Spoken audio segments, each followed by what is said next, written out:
गुरुर्ब्रह्मा गुरुर्विष्णु गुरुर्देवो महेश्वरः गुरुसाक्षात् परं ब्रह्म तस्मै श्री गुरवे नमः। ॐ सदाशिवसमारम्भां शङ्कराचार्यमध्यमाम् अस्मदाचार्यपर्यन्तां वन्दे गुरुपरम्पराम्। ॐ सहना भवतु सहनौ भुनक्तु सह वीर्यङ्करवावहै तेजस्विनावधीतमस्तु मा विद्विषावहै। ओम शांति शांति शांति।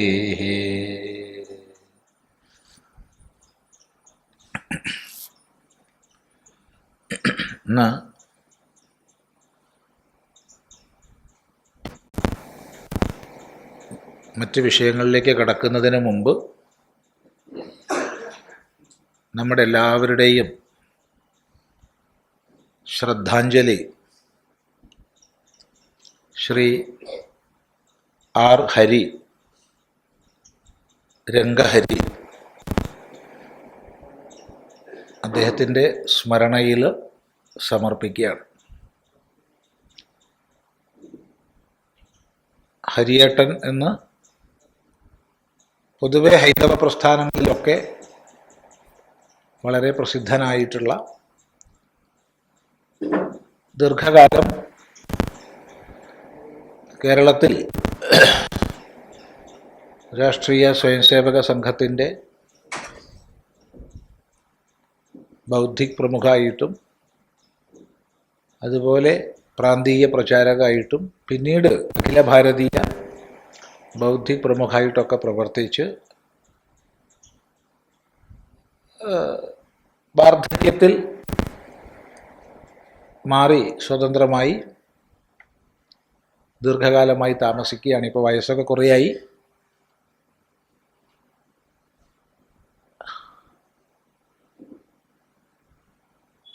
സ്വാഭാവികമായിട്ടും ജനന മരണങ്ങൾ എല്ലാവർക്കും ഉണ്ട്, എല്ലാവർക്കും വേണം. എങ്കിലും ചിലരെ നമ്മൾ പ്രത്യേകമായിട്ട് ഒന്ന് സ്മരിക്കും. സ്മരണീയമായ പ്രവർത്തനങ്ങൾ ലോകത്തിൽ ചെയ്ത് കടന്നു പോകുന്നവരെ നമ്മൾ പ്രത്യേകമായിട്ട് അഭിവന്ദിക്കും. അങ്ങനെ അഭിവന്ദിക്കപ്പെടേണ്ടുന്ന ഒരു വ്യക്തിത്വമാണ് അദ്ദേഹത്തിൻ്റെത്.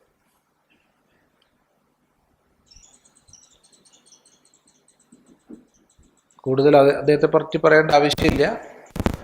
അദ്ദേഹത്തിൻ്റെ ഏതെങ്കിലും പുസ്തകങ്ങളോ ഏതെങ്കിലും ലേഖനങ്ങളോ വായിക്കാത്തവർ ഈ കൂട്ടത്തിലുണ്ടാവും എന്ന് തോന്നുന്നില്ല. അത്രയ്ക്കധികം ഗ്രന്ഥങ്ങളുടെ കർത്താവാണ്. അദ്ദേഹത്തെ സംബന്ധിച്ച് അത്ഭുതം എന്താണെന്ന് ചോദിച്ചാൽ, എനിക്ക് എന്നെ അത്ഭുതപ്പെടുത്തിയിട്ടുള്ളത്, ഒന്നോ രണ്ടോ പ്രാവശ്യം തലയോട് തുറന്ന് സർജറി ചെയ്യുന്ന അവസ്ഥയിൽ കൂടെ കടന്നു പോയ ആളാണ്. തീരെ ഭാഷ പിന്നെ സാങ്കേതിക വിദ്യ മുഴുവൻ പോയി, മാതൃഭാഷ പോലും പോയി. പക്ഷെ ഓരോന്നായി പിന്നെ തിരിച്ചു കിട്ടി. പണ്ട് എത്ര ഓർമ്മശക്തിയാണോ അതിൻ്റെ അധികരിച്ച ഓർമ്മശക്തിയാണ് പിന്നീടുണ്ടായത്. ഒരത്ഭുതമാണ്. മെഡിക്കൽ സയൻസിന് തന്നെ അത്ഭുതമായിട്ടുള്ളൊരു വിഷയമാണ്. പണ്ട് 10-40 വർഷം മുമ്പ് കണ്ടവരുടെ പേരെടുത്തിട്ട് സംസാരിക്കുന്നതാണ് ഈ അടുത്ത കാലത്ത് ഉണ്ടായിട്ടുള്ളൊരു വിഷയം.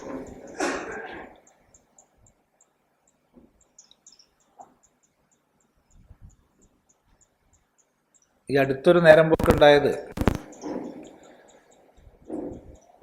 അദ്ദേഹം ആഗ്രഹിച്ചു ഇവിടുന്ന് വ്യാഖ്യാനിച്ച ശങ്കരഭാഷ്യം ഗീത വായിക്കണം. ബാക്കി കിട്ടാവുന്നതൊക്കെ വായിച്ചു കഴിഞ്ഞു. സ്വാമിയുടേത് മറ്റു പല പുസ്തകവും വായിച്ചിട്ടുണ്ട്. സനാതന ധർമ്മ പരിചയം, അങ്ങനെ പലതും വായിച്ചിട്ടുണ്ട്, പക്ഷേ ഗീതാ വ്യാഖ്യാനം വായിച്ചിട്ടില്ല. അപ്പം അദ്ദേഹം അത് പറഞ്ഞപ്പോൾ ഉടനെ ഇവിടെ ഉള്ള അത്രയും കോപ്പി അവിടെ എത്തിച്ചു. ഒരു അല്പം കഴിഞ്ഞപ്പോൾ അദ്ദേഹം പറഞ്ഞിട്ട് അദ്ദേഹത്തിൻ്റെ സേവകൻ വിളിച്ചു, 6 വോളിയം കഴിഞ്ഞു. അപ്പോൾ ഹരിയേട്ടനൊരു ആഗ്രഹമുണ്ട്, എന്ത്, മരിക്കണതിന് മുമ്പ് അത് മുഴുവൻ വായിക്കണമെന്ന് ആഗ്രഹമുണ്ട്. ഞാൻ തമാശയ്ക്ക് പറഞ്ഞു, അത് തരപ്പെടില്ല, അത് തരപ്പെടില്ല. ഏതായാലും എത്ര വായിച്ചു അതിന് ശേഷം എന്നുള്ളത് അറിയിച്ചിട്ടില്ല. പക്ഷെ ഏറെ താമസിയാതെ അദ്ദേഹത്തിന് വീണ്ടും വയ്യാതായി. കുറച്ചു കാലമായിട്ട് ഒറ്റപ്പാലത്ത് താമസിക്കുകയായിരുന്നു. കഴിഞ്ഞ ദിവസം അമൃത ഹോസ്പിറ്റലിലേക്ക് പോയി. ഇന്ന് അതിരാവിലെ ശരീരം ശാന്തമായി. ഏതായാലും വളരെ ദീപ്തമായ ആ ഒരു സ്മൃതിക്ക് മുമ്പിൽ നമ്മുടെ എല്ലാവരുടെയും ശ്രദ്ധാഞ്ജലി അർപ്പിക്കുക എന്ന് മാത്രം പറയുകയാണ്.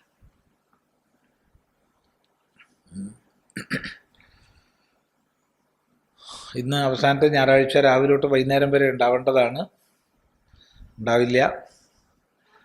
കുറച്ച് നേരം ഇരുന്നിട്ട് നമുക്ക് പിരിയാം. കുറച്ച് ദിവസമായിട്ട് വലിയ പ്രശ്നമൊന്നുമില്ല, ചെറിയൊരു പ്രശ്നമുണ്ട് നടുവിന്.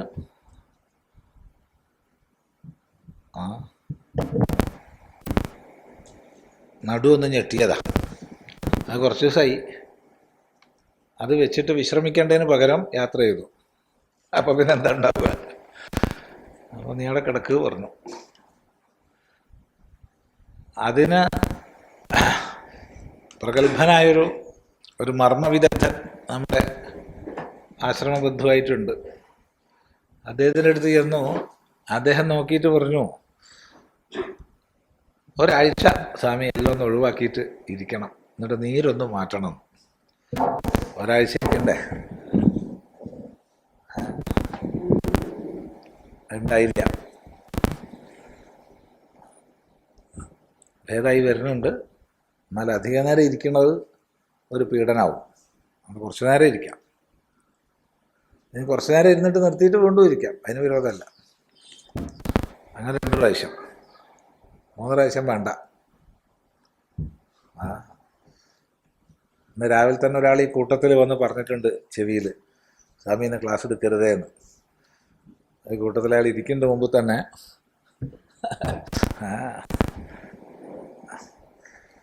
ശരി, എവിടെ എത്തിയ ഓർമ്മ? ഏതില്?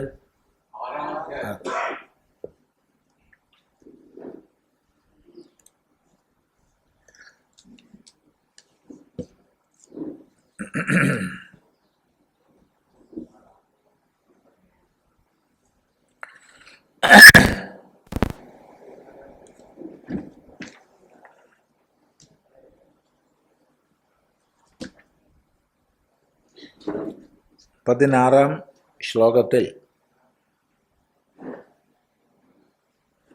അത്യന്തം ഭക്ഷണം കഴിക്കുന്ന ആൾക്കും തീരെ ഭക്ഷിക്കാത്ത ആൾക്കും വളരെയധികം ഉറങ്ങുന്ന ആൾക്കും തീരെ ഉറങ്ങാത്ത ആൾക്കും യോഗ സിദ്ധി ഉണ്ടാവില്ല. അത് ആഹാരം സ്വാപം എതിര ഇതിനെക്കുറിച്ച് മാത്രമേ ഇവിടെ പറഞ്ഞിട്ടുള്ളൂ. അത് ഉപലക്ഷണാർത്ഥത്തിൽ എടുത്ത് നമ്മുടെ എല്ലാ ജീവിത വ്യവഹാരങ്ങളിലും ഒരു മിതത്വം, ഒരു മധ്യമ മാർഗം വേണം എന്നുള്ളത് മനസ്സിലാക്കുക. ഒരു ഭക്ഷണത്തെ സംബന്ധിച്ചും ഉറക്കത്തെ സംബന്ധിച്ചും മാത്രമല്ല, ജീവിതത്തിലെ എല്ലാ വ്യവഹാരങ്ങളും ഒരു മിതത്വം നമുക്കെല്ലാം ആവശ്യമാണ്. അങ്ങനെ മിതത്വം പാലിക്കുന്നവർക്കാണ് യോഗസിദ്ധി എന്ന് നമുക്ക് മനസ്സിലാക്കാം. അടുത്ത ശ്ലോകം 17. കഥം പുനഃ യോഗഃ ഭവതി इति उच्यते। कथं पुनः योगः भवति इति उच्यते। എന്നാൽ പിന്നെ എങ്ങനെയാണ് യോഗം സംഭവിക്കുന്നത്? യോഗം ഉണ്ടാവില്ല എന്ന് പറയും. ആർക്ക് യോഗം ഉണ്ടാവില്ല? അത്യശ്നതഃ യോഗഃ അസ്തി. എന്നുവെച്ചാൽ ഏകാന്തം അനശ്നതഃ യോഗഃ അസ്തി. എന്നുവെച്ചാൽ സ്വപ്നശീലസ്യ യോഗഃ അസ്തി. ജാഗ്രതഃ അപി ന യോഗഃ അസ്തി. ഒരുപാട് ഭക്ഷണം കഴിക്കുന്ന ആൾക്കും ഒന്നും കഴിക്കാത്ത ആൾക്കും ഒരുപാട് ഉറങ്ങുന്ന ആൾക്കും ഒട്ടും ഉറങ്ങാത്ത ആൾക്കും യോഗം ഉണ്ടാവില്ല. അപ്പൊ ആർക്കാ യോഗം ഉണ്ടാവുക? അത് പറഞ്ഞില്ല. എങ്ങനെയാണ് യോഗസിദ്ധി ഉണ്ടാവുക? കഥം പുനഃ യോഗ ഭവതി. എങ്ങനെയാണ് യോഗം ഉണ്ടാവുക?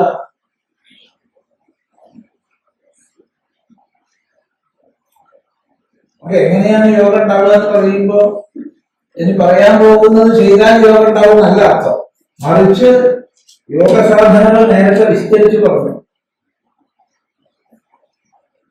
ആസനം തുടങ്ങിയവയെ കുറിച്ചൊക്കെ ദേശം ശുചോദേശേ പ്രതിഷ്ഠാപ്യ സ്ഥിരമാസനമാത്മന നാത്യുച്ഛുതം നാതിനീചം ശൈലാജിന ഋഷോത്തരം.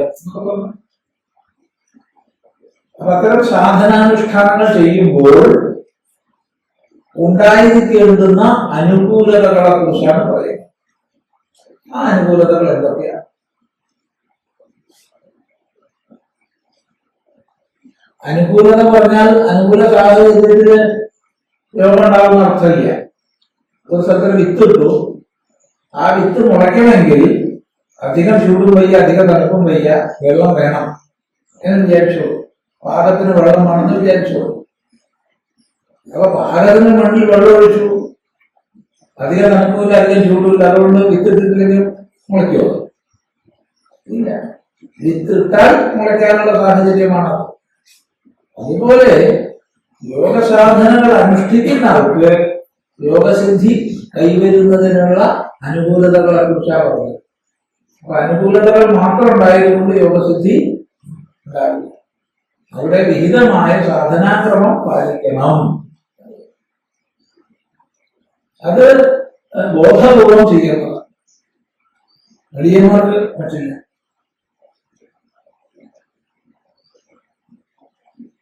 അപ്പൊ എന്തെല്ലാം അനുകൂലതകളാണ് നോക്കൂ.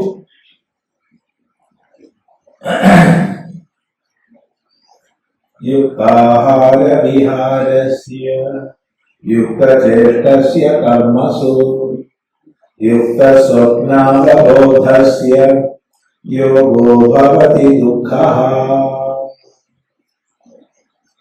യുക്താഹാര വിഹാരസ്യ യുക്തചേഷ്ടസ്യ കർമ്മസു യുക്തസ്വപ്നാവബോധസ്യ യോഗോ ഭവതി ദുഃഖഃ. യുക്താഹാര വിഹാരസ്യ കർമ്മസു യുക്തചേഷ്ടസ്യ യുക്തസ്വപ്നാവബോധസ്യ യോഗഃ ദുഃഖഃ ഭവതി. ഒരു വാചകമാണ്, ഒറ്റ വാചകം, ഒരു ശ്ലോകം, ഒരു വാചകം.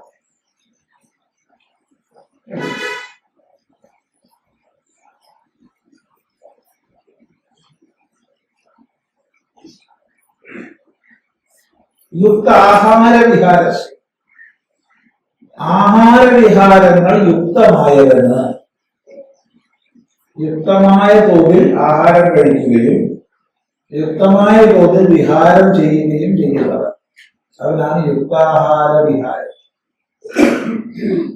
രണ്ടിന്റെയും ധാതു ഒന്നാണ്. അത് ആ പൂർവ്വകാവുമ്പോ ആഹാരം വരും, ആഹരിക്കുന്നത്, അകത്തേക്ക് എടുക്കുന്നു. ഈ പൂർവ്വകാവുമ്പോ വിഹാരം, വിഹാരം വിഹരിക്കുന്നു. ധാത്വർത്ഥം ഉപസർഗങ്ങൾ ചേരുമ്പോ മാറി മാറി വരും. സംഹാരം, പ്രഹാരം. ആരാലോചിച്ചു.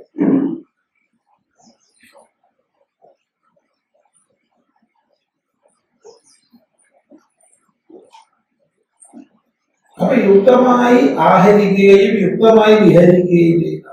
എന്താ യുക്തത? നമുക്ക് ചിന്തിക്കാം. അങ്ങനെയുള്ള ആൾക്ക് പിന്നെ യുക്തചേഷ്ടസ്യ കർമ്മസു, കർമ്മങ്ങളിൽ യുക്തചേഷ്ടയോടുകൂടിയ, കർമ്മങ്ങളിൽ യുക്തമായ ചേഷ്ടയോടുകൂടിയ, ഒരിക്കലും അയുക്തമായ ചേഷ്ടമില്ല. അങ്ങനെയുള്ള 3 യുക്ത സ്വപ്നാവബോധസ്യ, സ്വപ്നത്തിലും അവബോധത്തിലും യുക്തത പാലിക്കുന്ന. അവിടെ അവബോധം എന്നുള്ളതിന് ജ്ഞാനം നഷ്ടപ്പെടുത്തല്ല, പകരം ഉണർന്നിരിക്കുന്ന അവസ്ഥ എന്ന് എടുത്താൽ. അപ്പൊ ഉറക്കത്തിലും ഉണർവിലും യുക്തത പുലർത്തുന്ന, വേണ്ടത്ര ഉറങ്ങാൻ, വേണ്ടത്ര ഉണർന്നിരിക്കുക. അങ്ങനെയുള്ള ആൾക്ക് യോഗം ദുഃഖ, ദുഃഖത്തെ നശിപ്പിക്കുന്നതായിട്ട് ഭവതി തീരുന്നു. യോഗം ദുഃഖത്തെ നശിപ്പിക്കാനാണല്ലോ യോഗം, ദുഃഖത്തെ ഉണ്ടാക്കാനാണല്ലോ അല്ലേ? യോഗം ദുഃഖത്തെ ഉണ്ടാക്കുകയും ചെയ്യാം, വേണ്ടോണല്ലെങ്കിൽ. ഗുരു ശാസ്ത്രോപദേശം അനുസരിച്ചല്ല എങ്കിൽ യോഗം ദുഃഖപ്രദമായിരിക്കും. സംശയമില്ല. ഇവിടെ യോഗം എന്നുള്ളതിന് യോഗാനുഷ്ഠാനം എന്നതിന് അർത്ഥമെടുക്കണമെന്നില്ല. ഏത് സാധനാക്രമവും അതിന്റെ സമ്പ്രദായ ശുദ്ധിയോടുകൂടി അല്ല, ഗുരുശാസ്ത്രോപദിഷ്ടമായ രീതിയിലല്ല എങ്കിൽ ദുഃഖപ്രദമാണ്.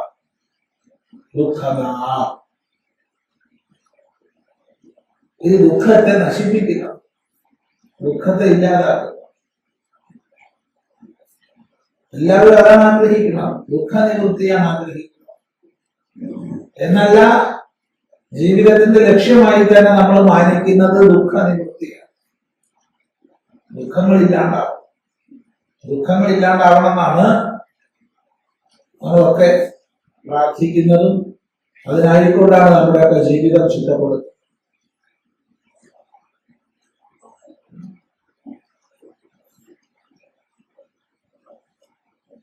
അപ്പോ ദുഃഖനിവൃത്തിക്ക് കാരണമായി തീരും ആര്? യോഗം. ആർക്ക്? യുക്താഹാര വിഹാരന്, കർമ്മങ്ങളിൽ യുക്തചേഷ്ടന്, യുക്ത സ്വപ്നാവബോധന്. എന്താണ് യുക്താഹാര വിഹാരം? യുക്തമായ, യോജിക്കുന്ന, ചേരുന്ന ആഹാരവിഹാരങ്ങൾ. ഇത് തീർത്തും ആപേക്ഷികാക്കുക ഇല്ലേ? എന്താണ് ഒരാളുടെ ആഹാരവിഹാരങ്ങൾക്ക് യുക്തത എന്ന് ചോദിച്ചാൽ നമുക്ക് അങ്ങനെ തീർത്ത് നിർവചിക്കാൻ പറ്റില്ല.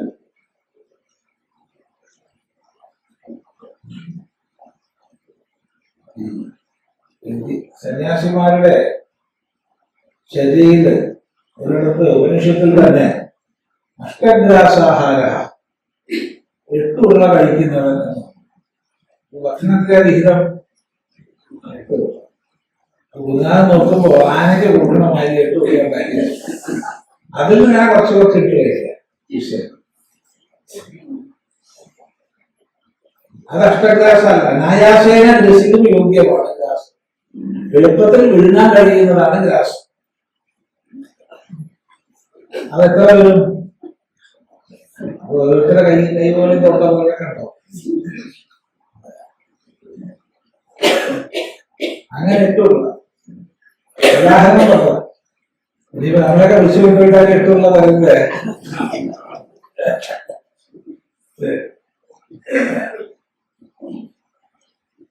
അപ്പൊ അത് ആപേക്ഷികം. ചില ആൾക്കാർക്ക് 80 ഉള്ളാരും മതിയാകും അദ്ദേഹത്തിന്റെ സ്ഥിതിക്ക് അനുസരിച്ച്. യുക്തത എന്താണുള്ളത് പുറമേ നിർവചിക്കാൻ വിഷമാണെന്നാണ് നമുക്ക് പറയാറുള്ളത്. ഓരോരുത്തരുടെ സ്ഥിതി അനുസരിച്ച് അവരുടെ പൂർണ്ണ ജീവിതം ആ ശരീരം ശീലിച്ച് നിർമ്മിക്കുകയാണ്. ഒരാൾ ഇന്ന് പെട്ടെന്ന് ഒരു സാധനാക്രമത്തിലേക്ക് വന്നിട്ട് അതുവരെ ദേഹത്തെ ശീലിപ്പിച്ചതിൽ നിന്ന് പ്രകടവിരുദ്ധമായ രീതിയിൽ പ്രവർത്തിച്ചാൽ അത് രോഗകാരണമായിട്ട് തീരും.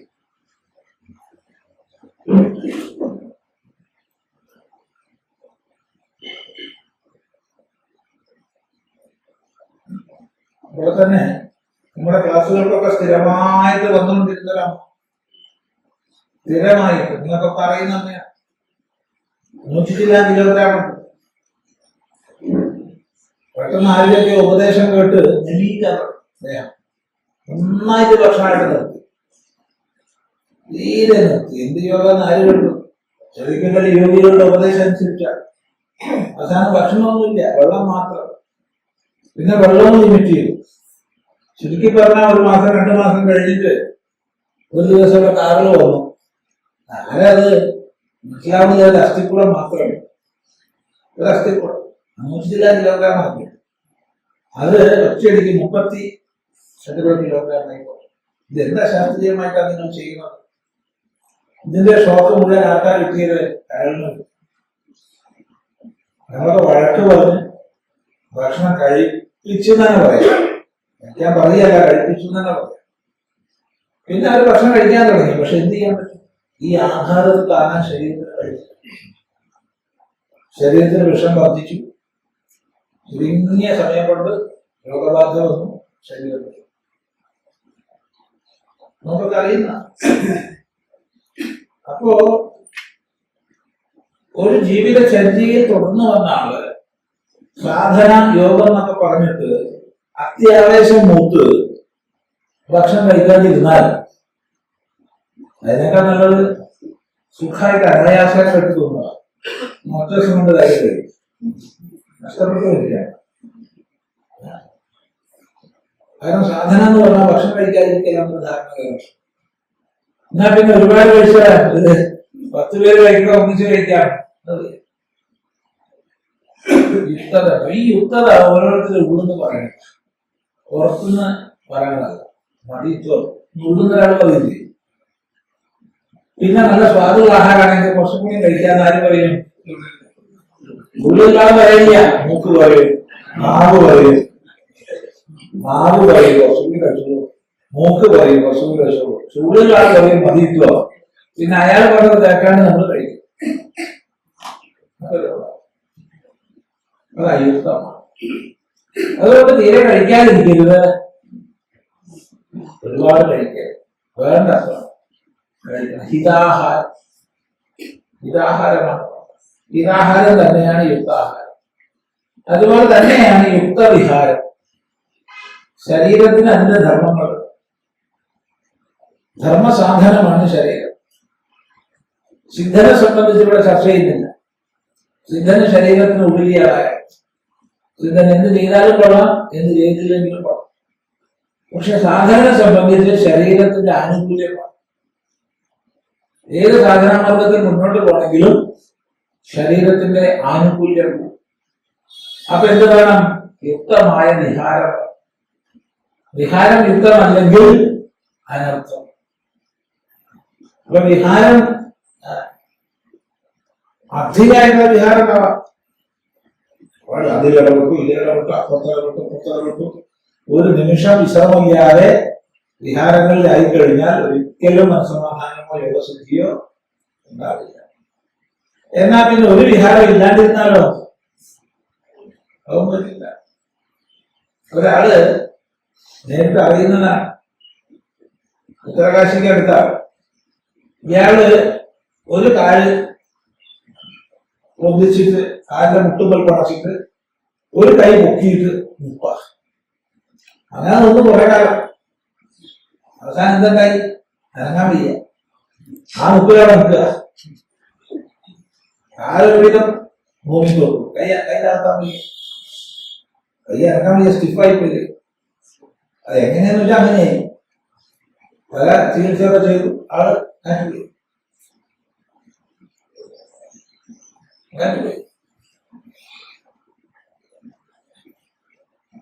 ആർക്ക് എന്തായാലും പോകണ്ടേ? സ്വാമി പോണം. എന്നാ പിന്നെ സാധന ചെയ്ത് പോയിക്കൂടെ? അതിന്റെ ശരി, സന്തോഷം, നമുക്ക് സങ്കടമൊന്നുമില്ല. പക്ഷേ വിഹാരം യുക്തമായിട്ട് അതെന്താണെന്നുള്ളത് ഓരോരുത്തരും നിശ്ചയിച്ചോ. എന്താണ് എന്റെ യുക്തമായ വികാരം? നമ്മുടെ ഉള്ളിൽ ഒരാളുണ്ട്, അയാൾ പറഞ്ഞു കേട്ടാണ് അല്ലേ? അവിടെ ഉള്ളിലുള്ള ആരാ? മനസ്സാണോ ബുദ്ധിയാണോ? ബുദ്ധിക്ക് സാക്ഷിയാണ്. മനസ്സ് പറയുന്നത് കേൾക്കരുത്. മനസ്സ് പറഞ്ഞ കേട്ടാൽ നമ്മൾ അപകടങ്ങൾ പോയി കൊടുക്കും. കാരണം സാധന മാർഗത്തിൽ നമ്മുടെ ഏറ്റവും വലിയ ശത്രു മനസ്സാണ്. പക്ഷെ വലിയ പ്രശ്നമാണ് മനസ്സിന്റെ ബുദ്ധിയുടെയും വാക്കുകൾ തിരിച്ചറിയാൻ എളുപ്പമല്ല. എല്ലാവർക്കും സാധിക്കും, സാധിക്കാതൊന്നുമില്ല.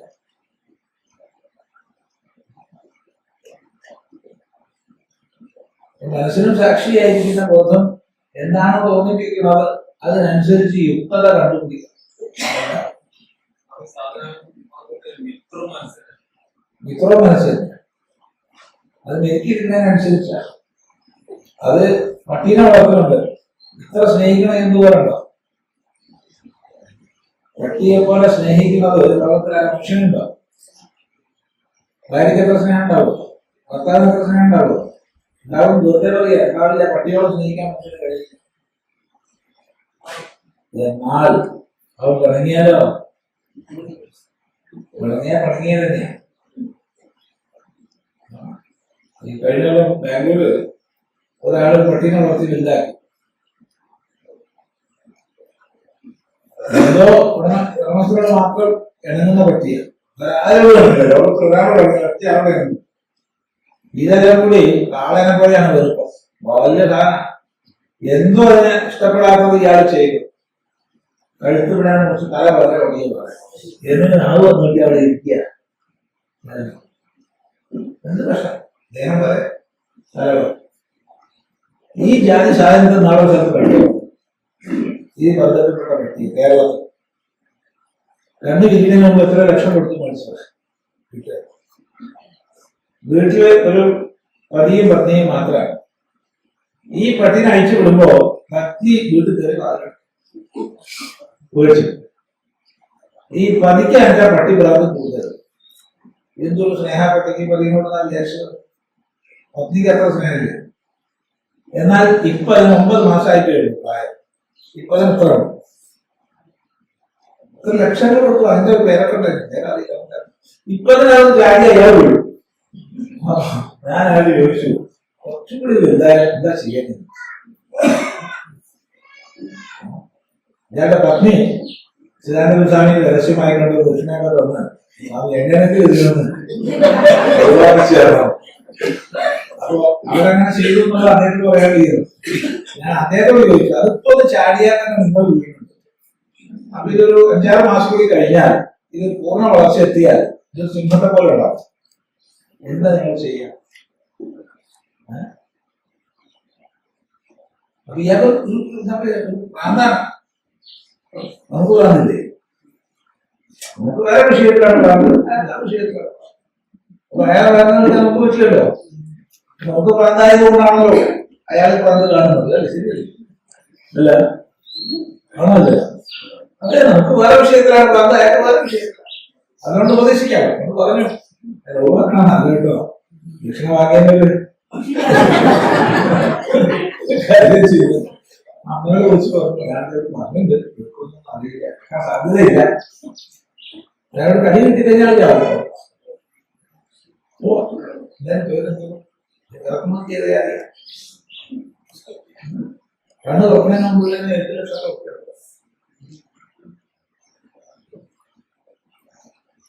ഒരു കൂലിയോ ഇതിനൊക്കെ കൂലി ഇല്ലേ? ഈ വീട്ടുകാർ എത്ര ഉണ്ടെന്ന് അറിയില്ല. പത്നിയോട് സ്നേഹമില്ല, പതിയോട് സ്നേഹമില്ല, മക്കളോട് സ്നേഹമില്ല, മക്കളുടെ അച്ഛനോട് സ്നേഹമില്ല, മക്കളുടെ അമ്മയോട് സ്നേഹമില്ല. അപ്പൊ സ്നേഹിക്കാൻ ആരെങ്കിലും വേണ്ടേ? കോവിഡോട് കൂടി എല്ലാ വീട്ടിലും പറ്റുള്ളൂ. ഇപ്പോൾ ശരിയാണല്ലോ. കോവിഡിന് മുമ്പ് ഉണ്ടായിരുന്ന പട്ടി പൂച്ചയേക്കാൾ ഇരട്ടിയായിരുന്നു കേരളത്തിലെ പട്ടി പൂച്ച. എന്താ എന്തെങ്കിലും ഒരു രോഗം വന്നാൽ അപ്പോൾ കൊടുത്തത് അതൊരു മഹാഭാരതമാണ്. അത് ഇരിക്കട്ടെ. ഇതൊക്കെ ഇപ്പം വിഹാരം പറഞ്ഞപ്പോഴാണ് യുക്തമായ വിഹാരം. ഇതിനെ വിഹാരം ഇല്ലാതെ നമ്മളിപ്പോ നടുവേദന അനുഭവിക്കുന്ന വിഹാരം കുറഞ്ഞിട്ടാണ്. വിഹാരം കുറഞ്ഞിട്ടാണ് ഇപ്പൊ നടുവേദന ഉണ്ടായത്. ഡോക്ടർമാർ പറഞ്ഞ എന്താ വെച്ചാൽ മസിൽസ് നമ്മുടെ ശക്തി 100 വയസ്സായിട്ടുണ്ട് മസിലിന് അത്രയും ദുർബലമായി. അതുകൊണ്ടാണ് ഈ പ്രശ്നം. വിഹാരം കുറഞ്ഞിട്ടാണ്. അതിന് സ്വാമി ഒറ്റ പണിയേ ഉള്ളൂ, ദിവസം വ്യായാമം ചെയ്യും. അപ്പോ ചെയ്യാം. അപ്പൊ പാകത്ത് ആദ്യം ചെയ്താൽ ഈ കുഴപ്പമില്ല.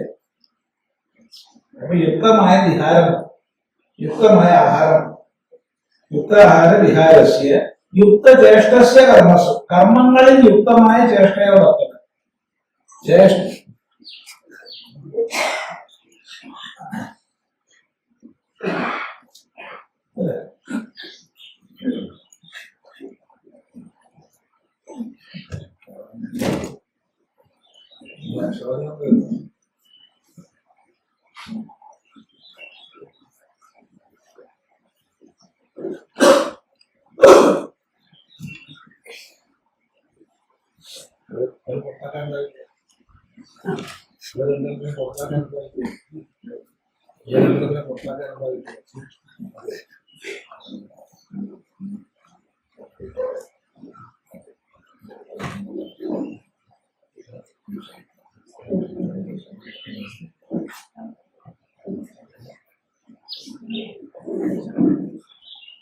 പിന്നെ കർമ്മസു യുക്തചേഷ്ട.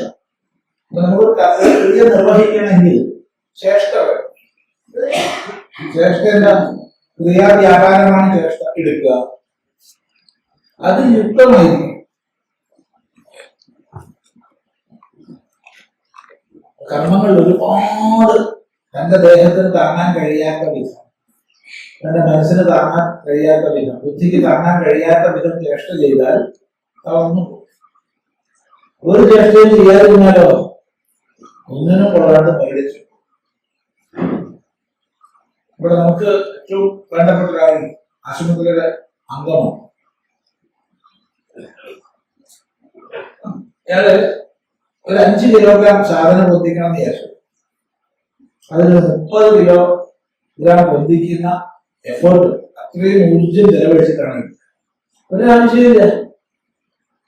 5 കിലോഗ്രാം എടുക്കുന്ന ഊർജം ചെലവഴിച്ച് 5 കിലോഗ്രാം എടുത്താൽ മതി, സുഖമായിട്ട് പോകുമോ. പക്ഷെ 5 കിലോഗ്രാം പൊക്കണമെങ്കിൽ 30 കിലോഗ്രാം എടുക്കുന്ന ആയാസം ചെയ്യും.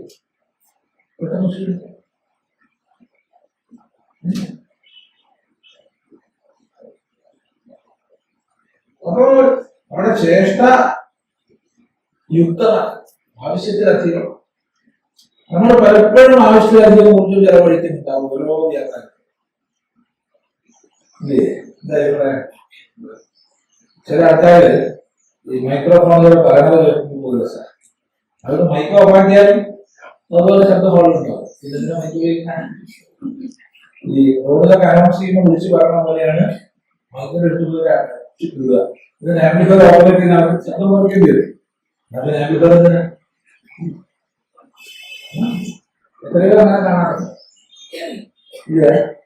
അത് ചില ആൾക്കാർ പറഞ്ഞാല് കോളിലോ ഇന്നോ ഒന്നും മനസ്സിലാവും. ഒരേ സിസ്റ്റം ആയിരിക്കും. ചില ആൾക്കാർ പറഞ്ഞാൽ സ്പഷ്ടമായിട്ട് മനസ്സിലാവും. സിസ്റ്റത്തെ കുറ്റം പറയും. സിസ്റ്റത്തിന്റെ കുറ്റമല്ല, നീ അവിടെ കഴിച്ചു കൂടിയില്ല.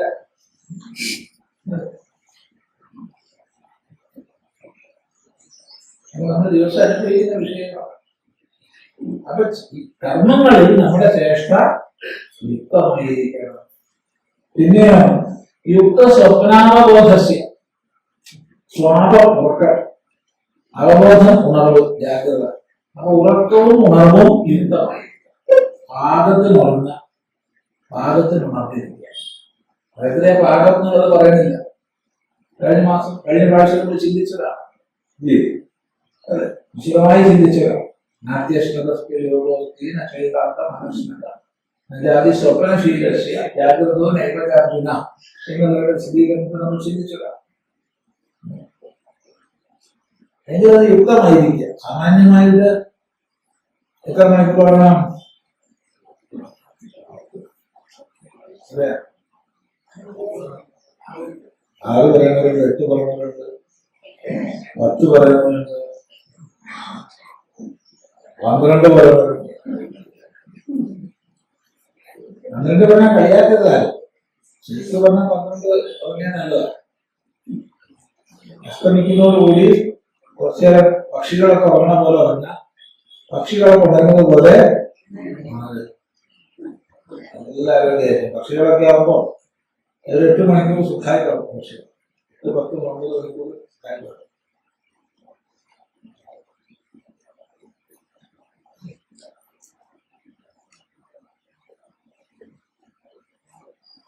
Sivananda സ്വാമികള് 6 hours for a man, 7 for a pregnant woman, 8 for a child, and above all for foods. അങ്ങനെ എടുക്കണ്ട. ഓരോരോ അവസ്ഥയ്ക്ക് അനുസരിച്ച് വളരെ മാറ്റമുണ്ടോ ശരീരസ്ഥിതി, ക്ഷീണം, വേറെ രാസവസ്തുക്കളുടെ പ്രവർത്തനം, നമ്മൾ ജീവിക്കുന്ന അന്തരീക്ഷം, ചെയ്യുന്ന തൊഴില്, പ്രസംഗം ചെയ്യുന്നതൊക്കെ ഒരുപാടുണ്ട്. അത് തമാശയില്ല. സ്വാമിക്ക് കൂടുതൽ പറയാനുള്ളത് മുൻകൂർ ജാമ്യം എടുത്തതായിരിക്കും വസ്തുതയാണ്. അതുപോലെ സ്കൂൾ ടീച്ചേഴ്സ്, പ്രത്യേകിച്ച് പ്രൈമറി സ്കൂളിലാണ് പഠിപ്പിക്കുന്ന ടീച്ചേഴ്സ് കൂടുതലാണ്. കാരണം ഏറ്റവും ധാതുശക്തിയാണ് ഈ വാക്കിലുള്ള നഷ്ടപ്പെടുന്നത്. അഗ്നിയാണ്, തേജസ് നഷ്ടപ്പെടും. സ്നേഹിക്കുന്നവർക്കൊക്കെ ധാതുശക്തി നഷ്ടപ്പെടും. അത് വീണ്ടെടുക്കാൻ ഏറ്റവും നല്ല വഴി നോക്കാം.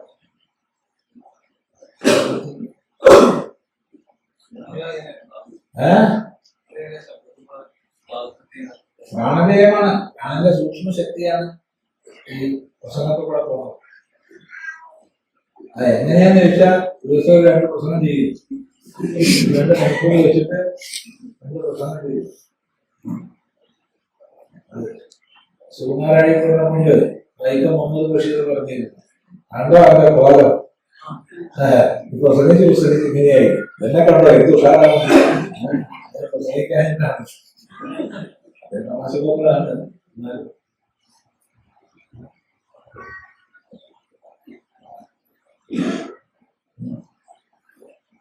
അപ്പൊ ഇങ്ങനെ എല്ലാത്തിനും യുക്തത പാലിക്കുന്ന ആൾക്കാർക്കേ യോഗസിദ്ധി ഉണ്ടാവും. അതുകൊണ്ട് ജീവിതത്തിൽ എപ്പോഴും ഒരു യുക്തത, ഒരു മധ്യമ മാർഗം, ഒരു മൃദുത്വം ആവശ്യമാണ്. ഇത് കേവലം ആഹാരവിഹാരങ്ങളിലും ചേഷ്ടയിലും സ്വപ്നാവബോധത്തിലും പോലെ എല്ലാത്തിലും വേണം. പിന്നെ ചേഷ്ട എന്ന് പറഞ്ഞാൽ എല്ലാം വിടുള്ളൂ. ശരീരത്തിന്റെ മാത്രമല്ലല്ലോ ചേഷ്ട, ഇന്ദ്രിയങ്ങളുടെ, മനസ്സിന്റെ, ബുദ്ധിയുടെ എല്ലാം കൂടും ചേഷ്ടയും.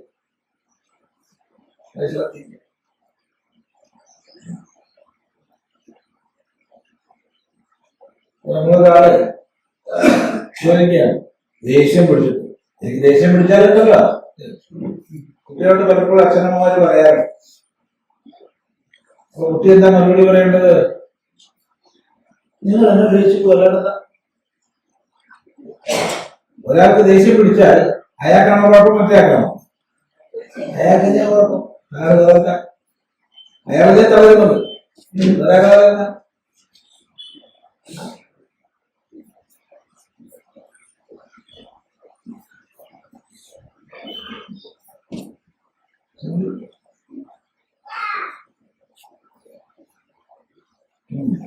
നോക്കൂ, യുക്താഹാര വിഹാരസ്യ ആഹ്രിയതേ ഇതി ആഹാരഃ അന്നം, വിഹരണം വിഹാരഃ പാദക്രമഃ, തൗ യുക്തൗ നിയത പരിമാണോ യസ്യ തഥാ യുക്തചേഷ്ടസ്യ യുക്താ നിയതാ ചേഷ്ടാ യസ്യ കർമ്മസു തഥാ യുക്ത സ്വപ്നാവബോധസ്യ യുക്തൗ സ്വപ്നഃ ച അവബോധഃ ച തൗ നിയത കാലോ യസ്യ തസ്യ യുക്താഹാര വിഹാരസ്യ യുക്തചേഷ്ടസ്യ കർമ്മസു യുക്ത സ്വപ്നാവബോധസ്യ യോഗിനഃ യോഗഃ ഭവതി ദുഃഖഃ. ദുഃഖാനി സർവാണി ഹന്തി ഇതി ദുഃഖഃ. സർവ സംസാര ദുഃഖക്ഷയോ യോഗോ ഭവതി ഇതി അർത്ഥഃ. യുക്താഹാര വിഹാരസ്യ ആഹ്രിയതേ ഇതി ആഹാരഃ അന്നം, വിഹരണം വിഹാരഃ പാദക്രമഃ, തൗ യുക്തൗ നിയത പരിമാണൗ യസ്യ തഥാ യുക്തചേഷ്ടസ്യ യുക്ത നിയത ചേഷ്ട യസ്യ കർമ്മസു തഥാ യുക്തസ്വപ്നാവബോധസ്യ യുക്തൗ സ്വപ്നഃ ച അവബോധഃ ച തൗ നിയതകാലൗ യസ്യ തസ്യ യുക്താഹാര വിഹാരസ്യ യുക്തചേതസ്യ കർമ്മസു യുക്തസ്വപ്നാവബോധസ്യ യോഗിനഃ യോഗഃ ഭവതി ദുഃഖഃ ദുഃഖാനി സർവാണി ഹന്തി ഇതി ദുഃഖഃ സർവസംസാര ദുഃഖക്ഷയകൃത് യോഗഃ ഭവതി ഇത്യർത്ഥഃ യുക്താഹാര വിഹാരസ്യ ആഹ്രിയതേ ഇതി ആഹാരഃ ആഹ്രിയതേ ആഹരിക്കുന്നത് അകത്തേക്ക് എടുക്കുന്നത് എന്തോ അതാണ് ആഹാരം. ശരിക്കും പറഞ്ഞാൽ ഭക്ഷണം കഴിക്കുന്നത് മാത്രമല്ല കാണുന്നത്, കേൾക്കുന്നത്, രുചിക്കുന്നത്, മണക്കുന്നത്, സ്പർശിക്കുന്നത് ഒക്കെ ആഹാരം. അതൊക്കെ നമ്മൾ ഇന്ദ്രിയങ്ങളിലൂടെ അകത്തേക്ക് എടുക്കുന്നതാണ്. അതൊക്കെ ആഹാരമാണ്.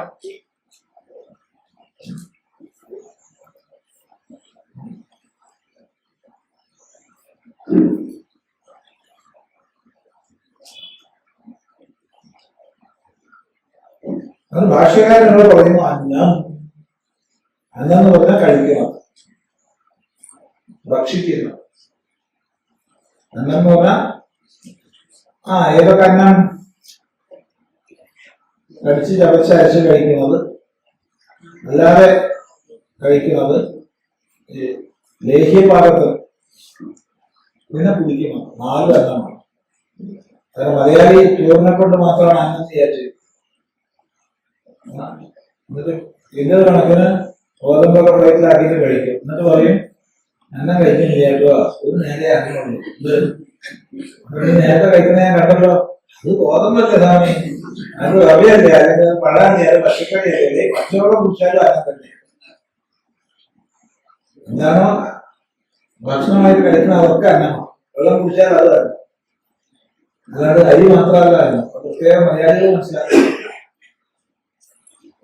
അങ്ങനെ പറയാറില്ല. വീട്ടിൽ നമ്മൾ കുട്ടികളൊക്കെ ആകുമ്പോൾ ഒരു സന്തോഷമായ ഏകാദശിയൊക്കെ വരെ അന്ന് ഏറ്റവും അധികം വിഭവങ്ങളൊക്കെ ഉണ്ടാവുക. പലതരം കുഴുക്കുകൾ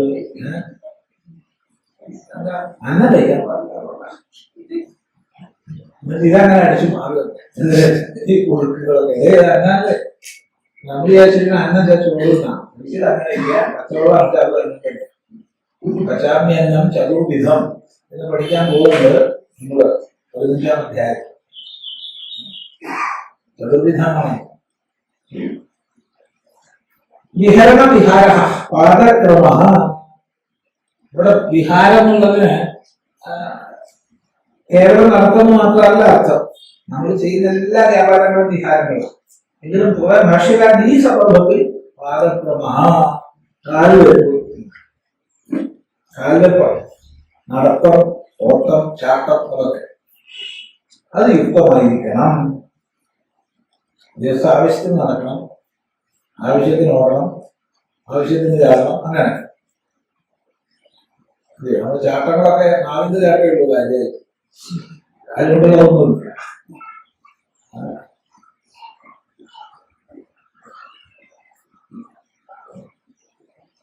പാദക്രമം യുക്തമായിരിക്കണം. യുക്തവും നിയത വരുമാണോ യസ്. അവ രണ്ടും ഏത് ആഹാരവും വിഹാരവും യുക്തങ്ങളാക്കോ അയാൾ യുക്ത ആഹാര വിഹാരൻ. തഥാ യുക്തചേഷ്ടസ്യ കർമ്മസു. കർമ്മങ്ങളിൽ യുക്തമായ ചേഷ്ടയോട് കൂടി. ചേഷ്ടകൾ യുക്തമായി അയുക്തമായിട്ട് വേണ്ട. പാദത്തിന് എല്ലാ കർമ്മങ്ങളാണ്. ഒന്നിലധികം തീരെ ഇല്ലാതെയും ആവും. അത് നമ്മൾ നിശ്ചയിക്കുക.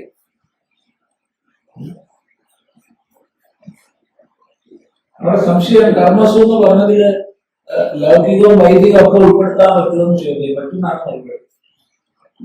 ലൗകികം വൈദികം എല്ലാം ഉൾപ്പെടുത്താം. എല്ലാത്തിലും ഒരു യുക്തഭാവമാണ്.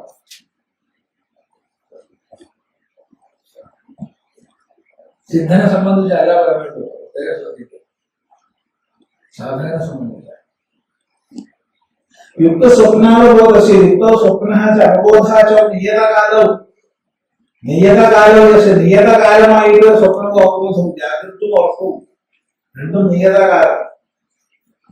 എത്ര മണിക്കൂർ വെച്ചാൽ അത്ര മണിക്കൂർ, അത് നിയതമായിരിക്കും. എത്ര മണിക്ക് ഉറങ്ങാൻ പോവുക, എത്ര മണിക്ക് ഉണരുക, അഥവാ ഇത്ര മണിക്കൂർ ഉറങ്ങാൻ ഇത്ര മണിക്കൂർ ഉറങ്ങിയിരിക്കും. അതൊരു നിയതഭാവം ഉണ്ടാവണം. അത് ഓരോരുത്തരും ആലോചിച്ച് തീരുമാനിച്ചോളാം. പുറാണം പുറമേയായിട്ട് പറയാൻ പറ്റില്ല. പല ഘടകങ്ങളെ ആശ്രയിച്ചിരിക്കുന്നില്ലേ? രാത്രി ജോലി ചെയ്യുന്നവരെ പകലുറങ്ങാൻ കുറച്ച് അധികം ഉറങ്ങേണ്ടി വരും. അങ്ങനെ പറയാൻ ഏതായാലും ഇങ്ങനെയുള്ള ആൾക്ക് യോഗ ഭവതി ദുഃഖ യോഗം ദുഃഖ ദുഃഖത്തെ ഹനിക്കുന്നതായി തീരുന്നു. ദുഃഖാനി സർവാണി ഹന്തി ദുഃഖ എല്ലാ ദുഃഖങ്ങളെയും ഹനിക്കുന്നു. സർവ സംസാര ദുഃഖക്ഷയങ്ങൾ യോഗവും പറയും. സർവ സംസാര ദുഃഖങ്ങളെയും ഹനിക്കുന്നതായി യോഗം തീരുന്നു. കിട്ടാണല്ലോ, ലളിതമാണ്. അഥ അധുനാ കഥാ യുക്തോ ഭവതി ഇത്യുച്യതേ. അഥ അധുനാ കഥാ യുക്തഃ ഭവതി ഇതി ഉച്യതേ.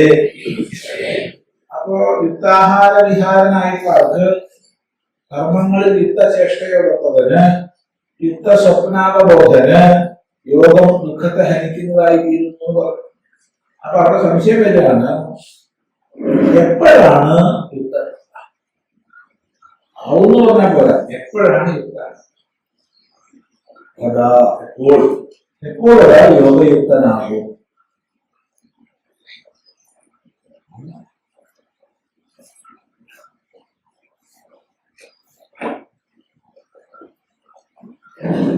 മറുപടി, എപ്പോഴാണ് ആ യോഗയുക്തനാവുക? എത്ര മാസം യോഗാസനം ചെയ്താൽ, അല്ലെങ്കിൽ എത്ര കാലം യോഗശൈലികൾ കഴിഞ്ഞാൽ, എത്ര കാലം യോഗശൈലികൾ കഴിഞ്ഞാൽ ഒരാളും യോഗയുക്തനാകും?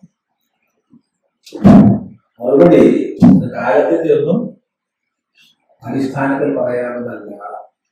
പിന്നെയോ യഥാ വിനിയതം ചിത്തം ആത്മന്യേവാവതിഷ്ഠതേ നിസ്പൃഹ സർവകാമേഭ്യോ യുക്ത ഇത്യുച്യതേ തദാ.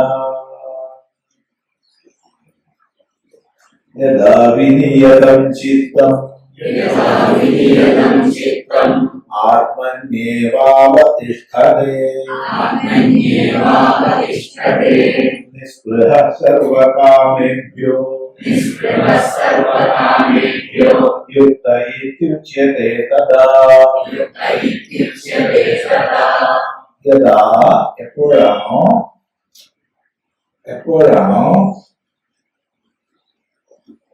വിനിയതം ചിത്തം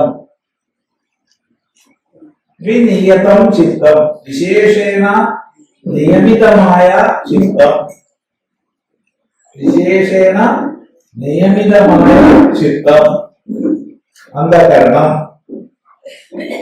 ആത്മനിയേവ അവതിഷ്ഠതേ തന്നിൽ തന്നെ ഇരിക്കുന്നത്. നമ്മുടെ ബുദ്ധി, നമ്മുടെ മനസ്സ് എപ്പോഴാണോ നമ്മിൽ തന്നെ ഇരിക്കുന്നത്? എവിടെയിരിക്കുന്നത്?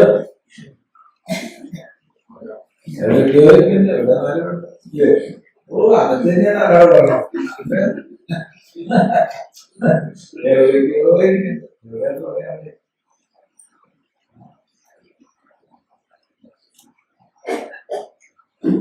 നോക്കട്ട് ചിന്തകളുണ്ട് ഇവിടെ ഇരിക്കുന്നത്. അപ്പൊ തന്നിൽ എപ്പോഴാണോ പോരാ, അതുകൊണ്ട് മാത്രം കാര്യമില്ല. നിസ്പൃഹ സർവകാമേഭ്യ സർവകാമങ്ങളിൽ നിന്നും നിസ്പൃഹനായിരിക്കുന്നത് എപ്പോഴാണോ, നിസ്പൃഹൻ, സ്പൃഹ ഒഴിഞ്ഞവൻ, സ്പൃഹ ആഗ്രഹം. അപ്പൊ സർവകാമങ്ങളിൽ നിന്നും ആഗ്രഹമൊഴിഞ്ഞ ഭാവത്തോടെ എപ്പോഴാണോ ഇരിക്കുന്നത്,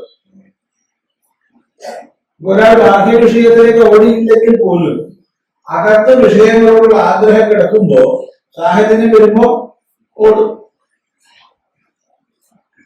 അതെപ്പോഴാണോ അങ്ങനെ അല്ലാതെ നിസ്പൃഹനായിരിക്കുന്നത്, തഥാ ആ സമയത്ത് യുക്തഹായിത്യുച്യതേ, അപ്പോഴാണ് ഒരാൾ യോഗയുക്തനാണെന്ന് പറയപ്പെടുന്നത്. അപ്പൊ യോഗയുക്തനാവാൻ ഇവിടെ പറഞ്ഞ ലക്ഷണം അല്ലെങ്കിൽ സമയം, എപ്പോഴാണ് യോഗയുക്തനാവുക? അതൊരു മാസം കൊണ്ട്, 10 കൊല്ലം കൊണ്ട്, 100 കൊല്ലം തപസ് ചെയ്താൽ ഒന്നും പറയാൻ വയ്യ. എപ്പോഴാണോ ഈ ഭാവം സഞ്ചാരമാകും, ഏത് ഭാവം? വിശേഷേണ നിയമിതമായ ചിത്തം അനായാസേന നിയമനം കൂടാതെ തന്നെ തന്നിലിരിക്കുന്ന, നിയമനം ചെയ്തിട്ട് തന്നിലിരിക്കുന്ന അവസ്ഥ ഉണ്ട്. നമ്മൾ ഒരാള് അടയില്ലൂടെ കുട്ടിയെ അടക്കിയിരിക്കുന്ന വിചാരിച്ചു, മുമ്പിൽ ഇയാൾ വടികൊണ്ടിരിക്കുക, കുട്ടി അവിടെ തന്നെ ഇരിക്കുന്നത്. അത് വിനീതനാണ്, ആ കുട്ടി വിനീതനാണ്, വിശേഷണ നിയതനാണ്. പക്ഷെ എപ്പോഴാണ് വടി പിടിച്ചാൽ നീട്ടി പോണത്? അപ്പോഴോ ആളുപോ, ആള് സ്ഥലം അപ്പവും വിടുന്നല്ല, കഴിയില്ലാതെ കയ്യിൽ അതുപോലെ. ഇതുപോലെ ബലപൂർവകം നമ്മൾ മനസ്സിനെ ഒരു സ്ഥലത്ത് നിയന്ത്രിച്ച് വെക്കാം. പക്ഷെ എപ്പോഴാണോ ആ ബലപൂർവകമായ വ്യാപാരം നിൽക്കുന്നത്, അപ്പൊ മനസ്സോടും അതിന്റെ പാട്ടിലുണ്ട്. എന്നാ ശരി, മനസ്സിനെ നിയന്ത്രിക്കുന്നില്ല എന്നാലോ അത് ഒരിക്കലും നിയന്ത്രിതം ആവുകയില്ല. അപ്പോ സാധനാക്രമത്തിൽ കഴിയുമ്പോ മനസ്സിനെ നിയന്ത്രിച്ച് ശീലിക്കുക തന്നെ വേണം. ദമം അഭ്യസിക്കണം, അഭിപ്രായ വ്യത്യാസമില്ല. എന്നാൽ ആ ദമം ശീലിച്ച് സ്വാഭാവികമാവണം. ഇന്ദ്രിയങ്ങൾ സ്വാഭാവികമായി നിഗ്രഹിക്കപ്പെടണം. നിഗ്രഹിക്കപ്പെടുക കൊല്ലപ്പെടുകയല്ല, നമ്മുടെ നിയന്ത്രണത്തിലാണ്. അങ്ങനെ ഇന്ദ്രിയങ്ങളും മനസ്സും ബുദ്ധിയും എപ്പോഴാണോ വിശേഷേണ നിയമിതമാകുന്നത്, ഇപ്പൊ അനായാസേന ഇരിക്കാൻ പറഞ്ഞിട്ടിരിക്കും.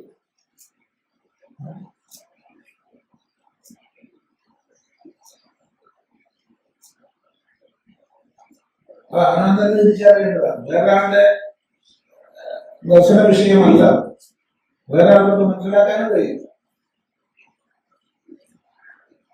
അവനവന്റെ ദർശന വിഷയം.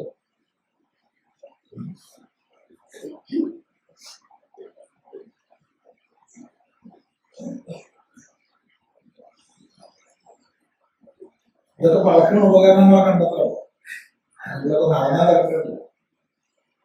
ഇപ്പൊ പുതിയതല്ല, 15 കൊല്ലമായിട്ട് അത് ഉപകരണങ്ങളൊക്കെ ഉണ്ടെന്നാ പറയണത്. സത്യാസത്യം നമുക്കറിയില്ല. മനസ്സടങ്ങിയിരുന്നാൽ അതറക്കാൻ പറ്റുന്നതാണ്. നമ്മൾ കണ്ടുണ്ടാവുക, അത് സത്യമാണ്. എല്ലാ പേരും പരിപാടി മാറ്റി നമ്മളെ കഷായം ധരിച്ചില്ലാന്നേ ഉള്ളൂ. ശുദ്ധ സന്യാസ ശൈലിയിൽ നമ്മുടെ ഇടയിൽ ജീവിച്ച വലിയൊരു മനുഷ്യനായിരുന്നു ഡോക്ടർ രാമൻ. നമ്മളെ വലിയ പ്രേമായിരുന്നു, ആശ്രമമായിട്ട് വളരെ വലിയ ബന്ധമായിരുന്നു. ഇടയ്ക്കിടയ്ക്ക് വരും, ഒരു ദക്ഷിണൊക്കെ വരും. വരാൻ വൈകിയാൽ പരിശീലനം പറഞ്ഞിട്ട് അധികം വരും. തമാശ ഒരു നമ്മളൊക്കെ പോയി കണ്ടാൽ സഞ്ചരിക്കുമ്പോൾ വേറെ കേക്കാണ്, വേറൊന്നുമില്ല. ഇവിടെ ഉള്ളില് ഓർത്തുകൊണ്ടുണ്ടാവും, മാക്സിന്റെ മുകളിൽ മാറ്റാനുള്ള കൊണ്ടുണ്ടാവും, ചുറ്റിയിട്ടുണ്ടാവും, മാറ്റാനുള്ള ഷർട്ട് വേറെ ഉണ്ടാവും, ഒരു ടോർച്ച് ഉണ്ടാവും, പരിപാടിയുടെ കടലാസ് ഉണ്ടാവും, എല്ലാം മനുഷ്യന്റെ ഉള്ളിലുണ്ടാവും. കുറിച്ച് നോക്കിയാലേ മനസ്സിലാവും.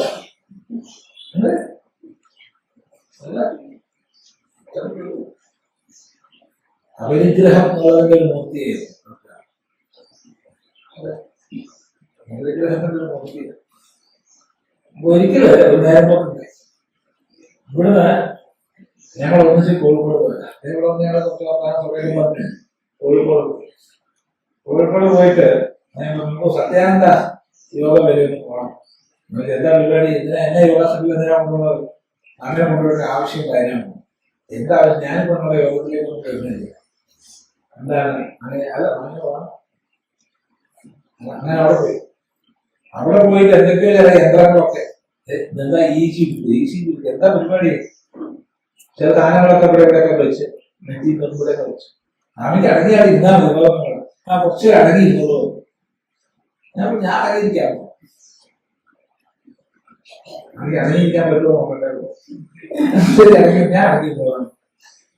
കുറച്ചു നേരം കഴിഞ്ഞ് ഞാൻ വരുന്ന നമസ്കാരം. ഇനി ധൈര്യമായിട്ട് നമസ്കരിക്കാമോ? ഞാൻ ഇത്രയും കാലം നമസ്കരിച്ചതൊക്കെ അപ്പൊ ധൈര്യം ഇല്ലാണ്ടാണ്. പിന്നെ സ്വാമിയുടെ പേര്, സ്വാമിയുടെ പേര്, പ്രസിദ്ധി അതൊക്കെ വെച്ചിട്ടാണ് നമസ്കരിച്ചതാണ്. അത്രയേ ഉള്ളൂ. ശരിക്കും എന്തായാലും അറിഞ്ഞുകൊണ്ട് നമസ്കരിക്കാം. അപ്പൊ എന്താ സംഭവിച്ച ഈ സമയത്ത് അവർ സ്ത്രീകൾ കാണാൻ. അപ്പൊ അത് ചുവപ്പ് പച്ച അങ്ങനെയൊക്കെ അവസാനം അത് ഓറഞ്ച് ആയിട്ട് മുഴുവനായിട്ട് സ്ക്രീൻ വരുന്നപ്പോ ഇയാളുടെ മനസ്സ് ശാന്തമായിരുന്നാണ്. എനിക്കറിയില്ല ഇത് സത്യമാണോ അസത്യമാണോ എന്തൊക്കെയായിട്ട് രഹസ്യം അറിയില്ല. അപ്പൊ നമ്മുടെ കൂട്ടത്തിൽ ഒരു അമ്മ ഉണ്ടായിരുന്നു. ഇല്ല അവിടെ അക്ഷരത്തിലുണ്ടാവും. നമ്മുടെ കൂട്ടത്തിലുണ്ടായിരുന്ന ഒരു അമ്മ. എന്നാൽ ഈ അമ്മയെ വെച്ച് നോക്കാനായി. അമ്മയ്ക്കും താല്പര്യം മുഴുവൻ ടോപ്പിലാണ്. പച്ചയല്ല ഓറഞ്ച് വേണ്ട. അതെ, ഇപ്പോഴാണ് ചിലത് പച്ചയാവും, ഓറഞ്ചൊക്കെ ആവും. അന്ന് ഒരേ പ്രയാസങ്ങളുടെ മധ്യത്തിലൂടെ കടന്നു വരുന്നത് നിത്യം ഭർത്താവിനൊക്കെ പല പ്രശ്നങ്ങൾ അങ്ങനെയൊക്കെയുള്ള ഒരു അവസ്ഥയായിരുന്നു.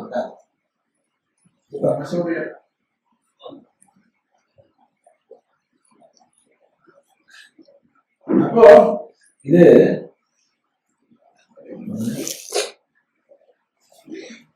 വിനീയത എന്നുള്ളത് പറഞ്ഞപ്പോഴൊക്കെ പറഞ്ഞത് വിശേഷണ നിയമിതമായിട്ട് തന്നിൽ തന്നെ ഇരിക്കണം. അങ്ങ് ഓടേണ്ട സമയത്ത് അങ്ങ് ഓടണം, ഇരിക്കേണ്ടപ്പോ ഇരിക്കണം. അപ്പൊ ഇരിക്കേണ്ടപ്പോ ഇരിക്കാൻ പഠിക്കണം, ഓടേണ്ടപ്പോ ഓടാൻ പഠിക്കണം. ഓടുന്ന സമയത്ത് ഇരിക്കാൻ അടിക്കുക പറഞ്ഞാൽ ഇരിക്കണം. ഇരുന്ന് സുഖാനുഭവിക്കും. ഓടിക്കുക പറഞ്ഞാൽ അയ്യോ വളരെ സുഖമാണ് സമയം, ഞാനിപ്പോ നല്ല സുഖമാണ്, എന്നെ ഒത്തിരി പണിയെടുപ്പിക്കല്ലോ.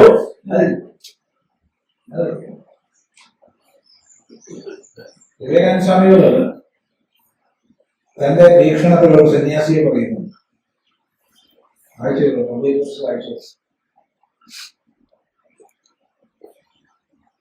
എന്റെ ഭാവനയുള്ള സന്യാസിയാണ്. ഏകാന്തചിത്തനായി ലോകബാഹ്യനായി ആത്മാരാമനായി ഇരിക്കുക. അടുത്ത നിമിഷം കൃഷിയിടത്ത് പോയിട്ട് ഞാൻ നടുന്നു. അടുത്ത നിമിഷം ഗുസ്തി പിടിക്കാൻ പോകുന്നു. ഗുസ്തിയിൽ മറ്റുള്ളവർക്ക് മാർച്ച് ഇടുന്നു. അടുത്ത നിമിഷത്തിൽ ക്ലേശിക്ക് തരാതെ കണ്ണീരപ്പാൻ വേണ്ടി എന്ത് ത്യാഗവും ചെയ്തുകൊണ്ട് സേവാപ്രവർത്തനത്തിൽ ഏർപ്പെടുന്നു. അടുത്ത നിമിഷം ഭജനകൾ ചൊല്ലി ധാരധാരിയായി കണ്ണീർ വാർന്നു.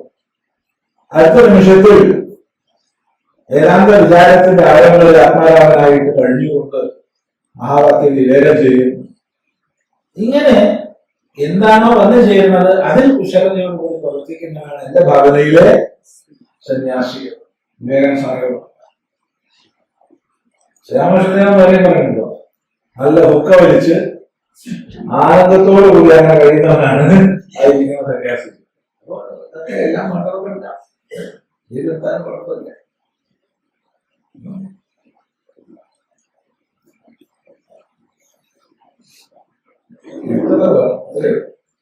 വിനീതമായിരിക്കും. അപ്പൊ നിയന്ത്രിക്കുന്ന അവസ്ഥ, നിയമിതമായിരിക്കുന്ന അവസ്ഥ രണ്ടും രണ്ടാണ്.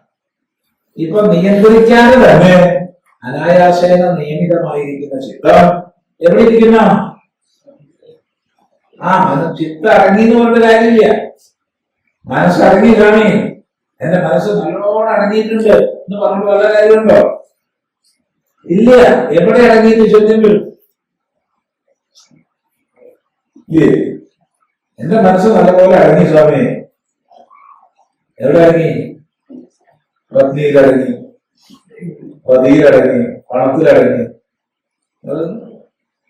അതിന് വേണ്ടേ പറയാറില്ലേ? മുത്തശ്ശൻ കഥ പറഞ്ഞു കൊടുക്കുമ്പോ ശ്രദ്ധിച്ചിരിക്കുക. എന്ത് സന്തോഷം ഇല്ലേ? ശ്രദ്ധ കുട്ടിയിട്ടുണ്ടോ? അങ്ങനൊന്നുമില്ല. മുത്തശ്ശൻ ആവേശം കൂടി മുത്തശ്ശൻ രാമൻ അവിടെ പോയതും ലങ്കയെ പോയതും രാവണനെ വെല്ലുവിളിച്ചതും യുദ്ധം ചെയ്തതും രാവണനെ കൊന്നതും ആവേശം കൂടി പറയുമ്പോഴാ കുട്ടി ചോദിക്കും നീളാം മുത്തശ്ശന്റെ ചെവിത്തെ രോമത്തിന് ആലോചിച്ചു. അപ്പൊ ഇത്രയും നേരം അവൻ ശ്രദ്ധിച്ചിരുന്ന എന്താ? ഈ ചെവിയിലുള്ള രോമാണ്. ഇയാളെ ശ്രദ്ധിച്ചു. മുത്തശ്ശൻ വിചാരിച്ചു മൂപ്പര് പറഞ്ഞ കഥയാ ശ്രദ്ധിക്കുന്നത്. അതെവിടെയാ മനസ്സിലാക്കിയത്? ചെവിയിലെ രോമത്തില. ധാരാളം പേരെ നമ്മൾ കണ്ടിട്ടുണ്ട്. ഫലം പറ്റിയ ചിന്മയാനന്ദ സ്വാമികളുടെ പ്രഭാഷണത്തിന് പോയി എന്താ ഇംഗ്ലീഷ് എന്നറിയോ? എന്താ ഇതിന് ആ ഇംഗ്ലീഷ് ഇംഗ്ലീഷ് തരാൻ പറ്റും.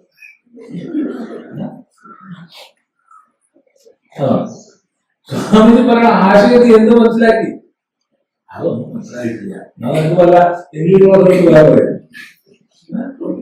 ഇതെന്താണ് എന്തൊരു കഷ്ടം. എത്രയോ പേരെ പറയാറുണ്ട്. നിങ്ങൾ കേട്ടില്ല? അവിടെ സ്വാമിജിയുടെ ആ ഒരു ജ്ഞാനാമൃതം കേൾക്കാൻ വേണ്ടി പോയിട്ട് എന്തായി? ഒരാൾ വെള്ളം കൊണ്ടുവരാൻ പറഞ്ഞു. എനിക്ക് വല്ലാതായിട്ടുണ്ട്, കുറച്ച് വെള്ളം കൊണ്ടുപോകും. അയാൾ വെള്ളം കൊണ്ടുപോകും. അയാൾ കൊണ്ടുപോകുന്നത് എന്താണ്, അതിന്റെ രുചി എന്താണെന്ന് പോലും അറിയാതെ ഞാൻ ശ്രദ്ധിച്ച മുഴുവൻ ക്ലാസ്സില. ഇതൊരു ഭയങ്കര ക്ലാസ്സാണ്. ആസ്വദിച്ചോ? കുടിച്ചോ?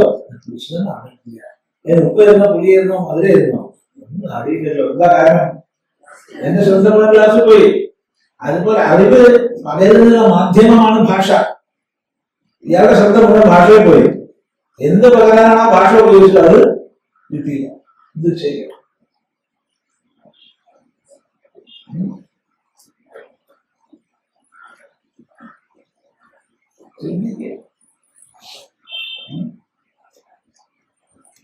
അപ്പൊ ഇരിക്കേണ്ട അടുത്ത് ഇരിക്കണം. ഇരുന്നു എന്നുള്ള കാര്യമില്ല. എവിടെ ഇരിക്കണം? ആത്മനി ഏവ അവതിഷ്ഠതേ. തന്നിൽ തന്നെ ഇരിക്കണം. തന്നിൽ ഇരിക്കണം. അപ്പൊ നമ്മളൊക്കെ എവിടേക്കാ ഇരിക്കുന്ന ആലോചിച്ചു. ഒരു നിമിഷം ചിന്തിച്ചപ്പോ നമ്മൾ എവിടെ ഇരിക്കുന്ന പിടുത്തം കിട്ടുണ്ടോ? നമ്മൾ പോവുക പോയിക്കൊണ്ടേയിരിക്കുക. ആത്മനീയത തന്നിൽ തന്നെ അവതിഷ്ഠതേ.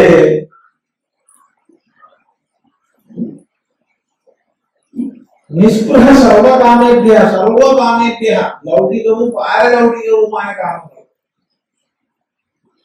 ഈ ലോകത്തിലുള്ളത് എന്തൊക്കെയാണെന്ന് വെച്ചാൽ അതൊക്കെ ഈ ലോകത്തിൽ എന്തൊക്കെ കാമങ്ങളാച്ചാൽ അതൊക്കെ ഒന്നും പറയാൻ പറ്റില്ല. അതിന് പരിധിയില്ല.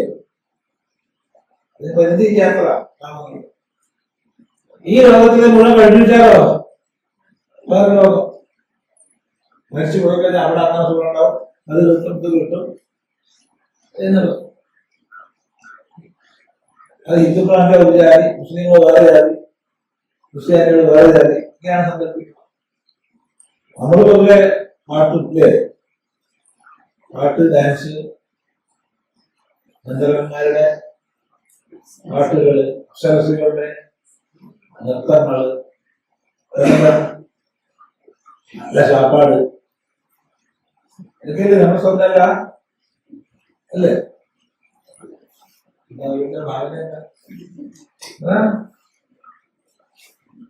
മുസ്ലിങ്ങളുടെ ശബ്ദത്തിലാണെങ്കിൽ 72 രൂപ ഇഷ്ടം പോലെ കുടിക്കാൻ മദ്യം എത്ര കുടിച്ചാലും ബോധം കിട്ടുന്നില്ല.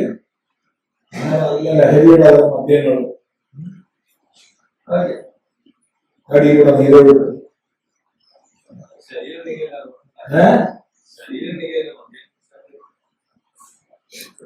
അങ്ങനെ ചോദിച്ചാലോ? അപ്പൊ അങ്ങനെ മുസ്ലിം മാത്രം ഹിന്ദുക്കൾ തന്നെയല്ലേ പ്രശ്നം. അത് പറഞ്ഞപ്പോ പറയാ അപ്പൊ പിന്നെ പായസം കഴിക്കുന്നത് എങ്ങനെയാ? ആ അതെ അതന്നെ പറഞ്ഞത്. ദേഹം ഉണ്ടാവുന്ന പറയണം. ഒരു ദേഹം ഉണ്ടാവുന്ന ആ എന്ത് ദേഹം എനിക്കറിയില്ല.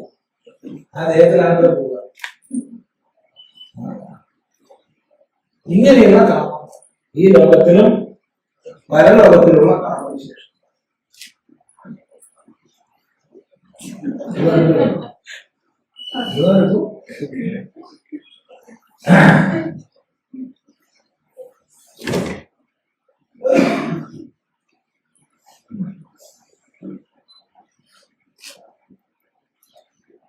സർവകാമേഭ്യ നിസ്പൃഹ, താല്പര്യം ഒഴിഞ്ഞവൻ, ആഗ്രഹം ഒഴിഞ്ഞവൻ. ഇവിടെ എന്താണെന്ന് വെച്ചാൽ അത് തന്നെയാണ് അവിടെ, അവിടെ എന്താണെന്ന് വെച്ചാൽ അത് തന്നെയാണ് ഇവിടെ. യഥേമേഹ തദമുത്ര യദമുത്ര തദന്വേ. ഇത് മനസ്സിലാക്കി കഴിഞ്ഞാൽ ഇവിടെ അവിടെയൊക്കെ കാമനോട് സന്തോഷം. ഇത് എടുത്തോളൂ, സന്തോഷം. ഇത് ഞാനിതില്ലല്ലോ, അതൊന്നുമില്ല, സന്തോഷമായിട്ട് ഇല്ല, സന്തോഷം.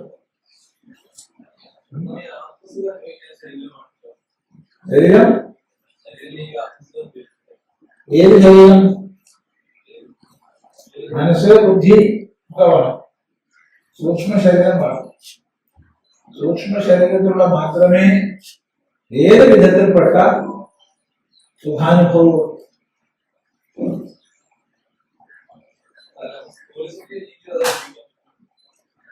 സ്ഥൂല ശരീരം ഇല്ലാതെ ഉപയോഗിക്കാൻ പറ്റുമെന്ന് ചോദിച്ചാൽ അപ്പോ നമ്മൾ വിട്ടിട്ട് പറയാം. കാരണം അവിടെ ഈ കുപ്പായത്തിൽ ഇരുന്നിട്ടല്ലേ നമ്മള് എല്ലാം ചെയ്യുന്നത്. ചർച്ച ചെയ്യണമല്ലോ, ഈ സുഖാനുഭവിക്കണോ ദുഃഖാനുഭവിക്കണോ കുപ്പായമുള്ളതല്ലേ. കുപ്പായം വിട്ടാൾക്ക് സുഖം ഉണ്ടാവാത്ത കുപ്പായം വിട്ടുപോകണ്ടേ, അതല്ലേ പറയാൻ പറ്റുള്ളൂ. ഏതായാലും ശാസ്ത്രമനുസരിച്ച് പറ്റുന്നു. ശാസ്ത്രമനുസരിച്ച് സൂക്ഷ്മ ശരീരങ്ങൾക്കും സുഖദുഃഖാദി അനുഭവങ്ങളുണ്ട്. അവർക്ക് സുഖദുഃഖ കാരണമായ കർമ്മം ചെയ്യാൻ കഴിയില്ല. പക്ഷെ സുഖദുഃഖ അനുഭവങ്ങൾ ഉണ്ട്, സൂക്ഷ്മ ശരീരങ്ങൾക്കും ഉണ്ട്. പക്ഷെ മനസ്സ് ബുദ്ധികളുടെ ഉണ്ടാവും.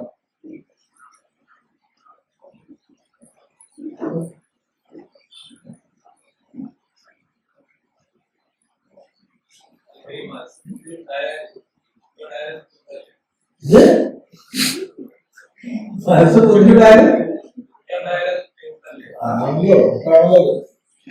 അതുകൊണ്ടാണ് ദുഃഖം സുഖം ഉണ്ടായാലും പ്രശ്നമല്ലേ. ദുഃഖം ഉണ്ടായാൽ മാത്രം പ്രശ്നം പറഞ്ഞാൽ സുഖം ഉണ്ടായാലും പ്രശ്നമല്ലേ. ദുഃഖം വലിയ ദുഃഖം, ദുഃഖം സുഖവും ദുഃഖം തന്നെയാണ്. അത് ഹർഷത്തിന് കാരണമാവും, ദുഃഖം വിഷാദത്തിന് കാരണമാവും. രണ്ടായാലും നമ്മുടെ സമത നഷ്ടപ്പെടും. തമ്മിലേക്കാൾ കൂടുതൽ നല്ലതെന്നാണ് ചിന്തിക്കുന്നത്. ദുഃഖാണോ നല്ലത് സുഖാണോ നല്ലതെന്ന് ചോദിച്ചാൽ ഏതാണ് ായിട്ട് പോണോ നല്ലത്? നമ്മളെ പഠിപ്പിക്കുന്നത്, പാകപ്പെടുത്തുന്നത് കൂടുതൽ ജീവിതത്തിൽ അനുഭവങ്ങൾ പാഠപ്പെടുത്തുന്നത്, പാകപ്പെടുത്തുന്നത്, ഗുരുനാഥനായി തീരുന്നത് കൂടുതലും ദുഃഖം. അതേ പറയാം.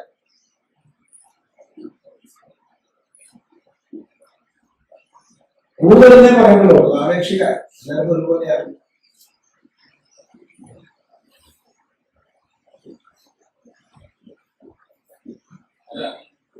എന്താണ് അതെ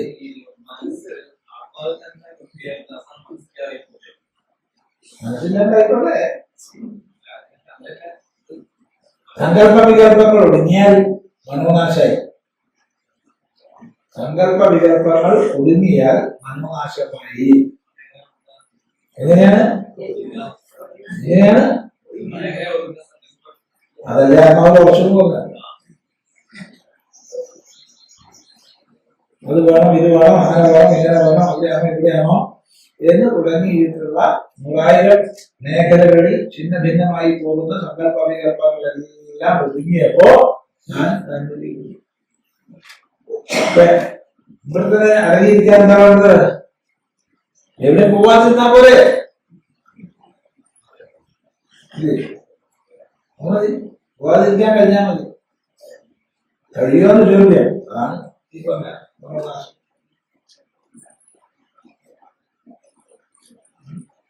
ശരീരം വിട്ട് കഴിയുമ്പോൾ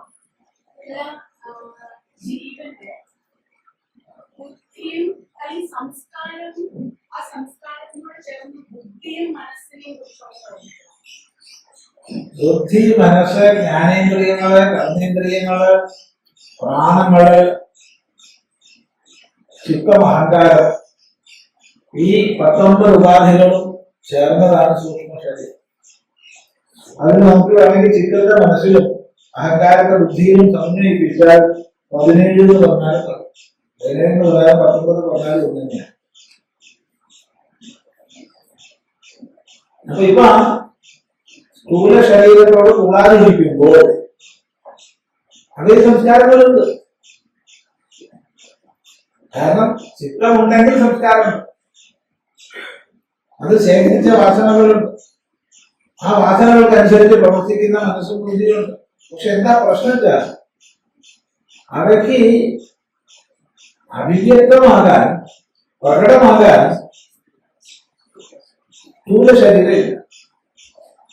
സ്ഥൂല ശരീരത്തിന്റെ അഭാവം, സംസ്കാരങ്ങൾക്കനുസരിച്ച് പ്രവർത്തിക്കാൻ സ്ഥൂല ശരീരത്തിന്റെ അഭാവം.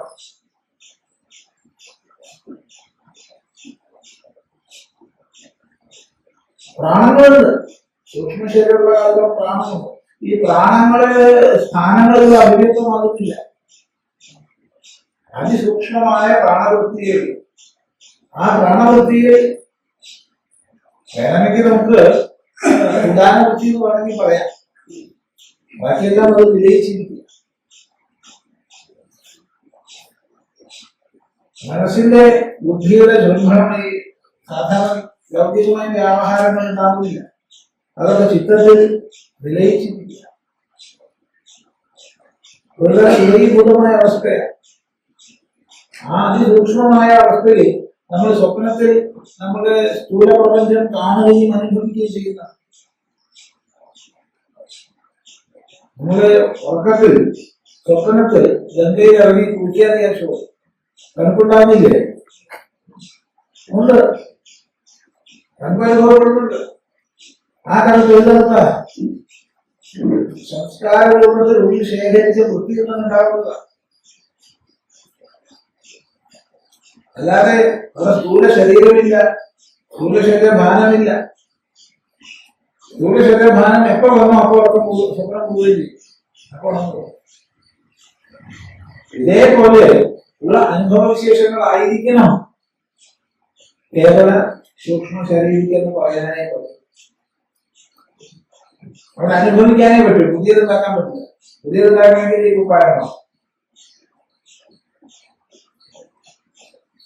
അത് നമ്മൾ സങ്കല്പം ചെയ്ത് ഒരു താതാത്മ്യ ഭാവത്തോടു കൂടി അതിന് ഔദ്യോഗികമായിരിക്കുന്ന ഒരു ഉപായം കൊടുത്തു എന്നുള്ള മറ്റുള്ളവരെ സങ്കല്പിക്കുന്ന പരിപാടികളൊക്കെ ഉണ്ട്. അതൊക്കെ നമ്മുടെ സങ്കല്പ. എന്നിട്ട് ആ ജീവനിൽ അടങ്ങിയിരിക്കുന്ന പാപാംശങ്ങളൊക്കെ ഇല്ലാതായി പുണ്യാനുഭവത്തിന് യോഗ്യമാകട്ടെ എന്ന് നമ്മൾ എല്ലാവരും കൂടി പ്രാർത്ഥിക്കുന്ന ചടങ്ങുകളുണ്ട്. നമ്മൾ സത്യത്തിൽ പരിപാടിക്ക് പോകാം. അപ്പൊ ഒരു പരിപാടി കഴിഞ്ഞിട്ടാണ് പോകുന്നത്. രസികനായിട്ടുള്ള എന്ന് പറഞ്ഞാൽ അങ്ങേയറ്റം രസികനായിട്ടുള്ള വാലാഞ്ചേരി പോകുന്നത്. വാലാഞ്ചേരി സുബ്രഹ്മണ്യം പോയി. അപ്പൊ അദ്ദേഹം പറഞ്ഞു, നമ്മൾ 2 പേരും സ്വാമി പ്രഭാഷണത്തിനാണ് പോകുന്നത്. സ്വാമി കുറെ പ്രഭാഷണം ഉച്ച കഴിഞ്ഞിട്ടുള്ള സമയമാണ്.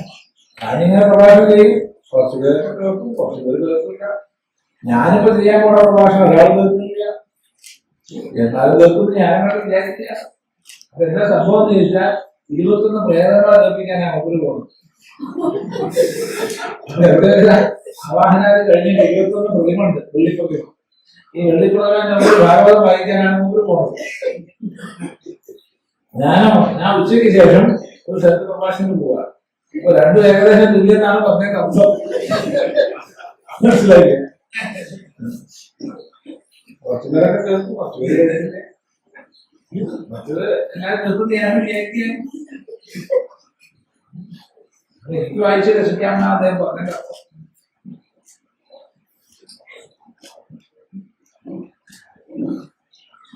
അങ്ങനെ 7 ദിവസം ഭാഗവതം കേൾപ്പിക്കുക എന്നൊക്കെയുള്ള ചടങ്ങുകളുണ്ട്. അവിടെ എന്താണ്, അവിടെ സ്ഥൂല ശരീരമില്ല. അപ്പൊ അവിടെ സങ്കല്പപൂർവ്വം സ്ഥൂല ശരീരം ഉണ്ട് എന്ന് ഭാവന ചെയ്ത് ഔദ്യോഗികമായിരിക്കുന്ന ആ ക്രിയകൾക്ക് ഒരു ഉപാധി കൽപ്പിച്ച്, അതാണ് വെള്ളിപ്രതിമ കൽപ്പിക്കുന്നത്. അവിടെ വെച്ച് ചെയ്യാം.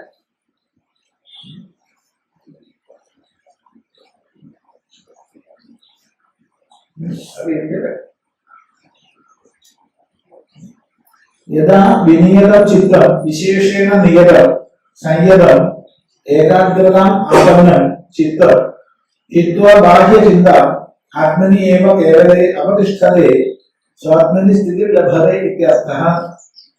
നിസ്പൃഹഃ സർവകാമേഭ്യഃ നിർഗതാ ദുഷ്ടാദുഷ്ട വിഷയേഭ്യഃ സ്പൃഹാ തൃഷ്ണാ യസ്യ യോഗിനഃ സ യുക്തഃ സമാഹിതഃ ഇതി ഉച്യതേ തദാ തസ്മിन् കാലേ യഥാ വിനിയതം ചിത്തം വിശേഷേണ നിയതം സംയതം ഏകാഗ്രതാം ആവരണം ചിത്തം ഹിത്വാ ബാഹ്യചിന്ത ആത്മനി ഏവ കേവലേ അവതിഷ്ഠതേ സ്വാത്മനി സ്ഥിതിം ലഭതേ ഇത്യർത്ഥഃ. നിസ്പൃഹഃ സർവകാമേഭ്യഃ നിർഗതാ ദുഷ്ടാദുഷ്ട വിഷയേഭ്യഃ സ്പൃഹാ തൃഷ്ണാ യസ്യ യോഗിനഃ സഃ യുക്തഃ സമാഹിതഃ ഇതി ഉച്യതേ തദാ തസ്മിन् കാലേ. അപ്പൊ അങ്ങനെ വിശേഷമൊന്നുമില്ല. എപ്പോഴാണോ വിശേഷേണ നിയതമായ സംയതമായ ചിത്തം അന്ധകരണം, ഇവിടെ ചിത്തം കൊണ്ടുവന്ന് അന്ധകരണം മൊത്തത്തിൽ അർത്ഥമെടുക്കുക. മനസ്സ് ബുദ്ധി ചിത്തം അഹങ്കാരം എന്ന് വേർതിരിക്കാതെ മൊത്തം അന്ധകരണം അർത്ഥമെടുക്കുക. ഏകാഗ്രതമാവുന്ന ഒരൊറ്റ അനുഭവത്തോടു കൂടി ഒന്നിൽ മാത്രം ഉറച്ചിരിക്കും. എങ്ങനെ? ഹിത്വാ ബാഹ്യചിന്ത, എല്ലാ ബാഹ്യ വ്യാപാരങ്ങളും ബാഹ്യചിന്തകളും അതിക്രമിച്ചു ഒഴിവാക്കി അവ അപ്രസക്തമായി. അവിടെന്തോ കേമായിട്ടുണ്ട് എന്നുള്ളതുകൊണ്ടാണ് അവിടെ അങ്ങോട്ട് പോകുന്നത് ഇല്ലേ? പശു കയറ് പൊട്ടിച്ച് പോകുന്നതുകൊണ്ട അവിടെ പോയാൽ നല്ല സുഖമായിരിക്കും, നല്ല ചാപ്പാട് കിട്ടും, സ്വതന്ത്രമായിരിക്കും വിചാരിച്ചിട്ടല്ലേ. ഇവിടെ പോലെ അവിടെ മനസ്സിലാക്കിയാലോ അതൊക്കെ പോലെ പറയും. അതാണ് നമുക്ക് മുദ്രം പിടിച്ചാൽ മതി. ഇവിടെ എന്താണുള്ളത് അതിനെ അവിടെ എന്താണുള്ളത് നമ്മളിങ്ങനെ ഓടുക. അവിടെ പോയാൽ അതുണ്ടാവും, അവിടെ പോയാൽ അതുണ്ടാവും. അവിടെ ഉള്ളത്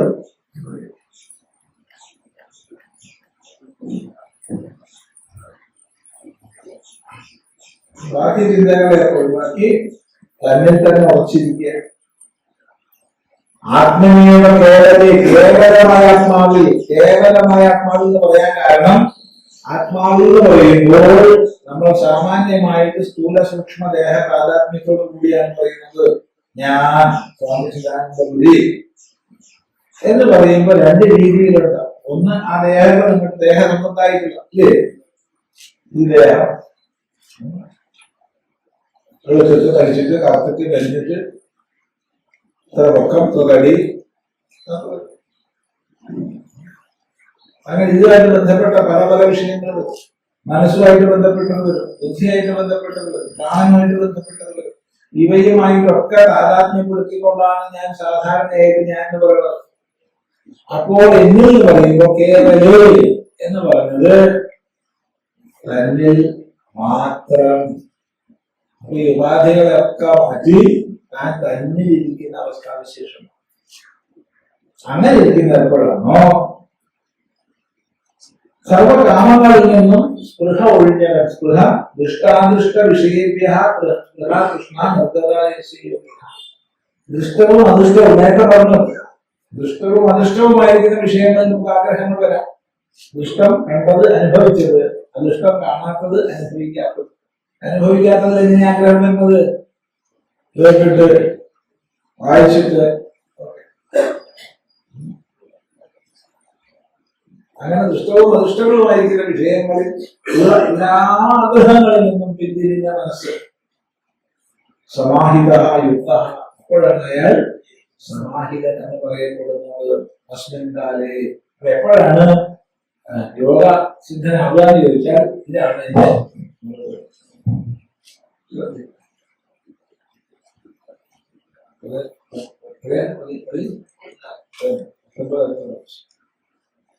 ഈ ഒരു യോഗസിദ്ധന്റെ യോഗനിഷ്ഠന്റെ അവസ്ഥ എന്താന്നുള്ളത് ഉപമയോടുകൂടി പറയുക. അടുത്ത പ്രാവശ്യം ഇപ്പൊ കഴിച്ചിട്ട് സാധാരണ 5 മിനിറ്റ് 10 മിനിറ്റ് അവിടെ ഒരു 20 മിനിറ്റ് വരെ. അത് 20 മിനിറ്റ് വരെ. 20 മിനിറ്റ്